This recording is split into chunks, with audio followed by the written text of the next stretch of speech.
অসভ্যতামি করছেন কেন? ভদ্রতা কি জিনিস জানেন না? ভদ্রতা কি জিনিস আমরা সবই জানি ম্যাডাম, কিন্তু পেটের জন্য মাঝে মধ্যে অভদ্র হতে হয়, এটাদের ডিউটি। ডিউটি? মানুষকে ভয় দেখিয়ে টাকা আদায় করাটাকে আপনারা ডিউটি বলেন? এটাকে তো গুন্ডামি মস্তানি বলে। এসব করে কি পান আপনারা?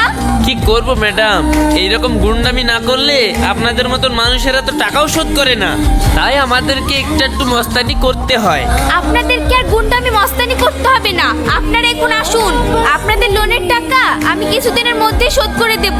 আমি আপনাকে কথা দিলাম। আচ্ছা, আপনি কিছু শুনছেন না? হ্যাঁ শুনছি তো, বলেন। দেখেন, আপনি তো আমাদের বাড়ির অবস্থা সবে বুঝতে পারছেন।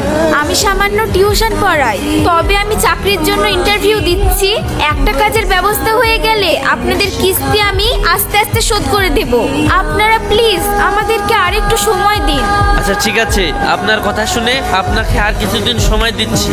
এই চল সবাই। স্যার আসবো? হ্যাঁ এসো। কি ব্যাপার রাশিদ, হঠাৎ কি মনে করে? সব ভালো তো? হ্যাঁ স্যার, সব ভালো। আপনার শরীর ভালো আছে তো? হ্যাঁ। আমি আসলে আপনার কাছে একটা অনুরোধ নিয়ে এসেছি। অনুরোধ? বল, তোর জন্য কি করতে পারি? স্যার বলছিলাম কি, আমার একটা পরিচিত বান্ধবী আছে, কিন্তু ওর পরিবারের আর্থিক অবস্থা খুবই খারাপ, তাই ওর একটা কাজের খুব দরকার। আপনার তো অনেকগুলো প্রাইভেট স্কুল, তাই বলছিলাম যে আপনার যে কোনো স্কুলে আমার ওই বান্ধবীটার একটা চাকরির ব্যবস্থা করে দিলে খুব ভালো হতো। ঠিক আছে, তুই যখন এত করে বলছিস তাহলে মেয়েটাকে আমার সঙ্গে কালকেই স্কুলে দেখা করতে বল, আমি সব ব্যবস্থা করে দিচ্ছি। ঠিক আছে স্যার, তাহলে আমি এখন আসি। ঠিক আছে, আয়। মা, আজকে আমি খুব খুশি। কেন রে মা, কি হলো? মা, তোমাকে বলেছিলাম না সে আলামিন মিশনের শিক্ষক নেবে বলে আমাকে ফোন করেছিল।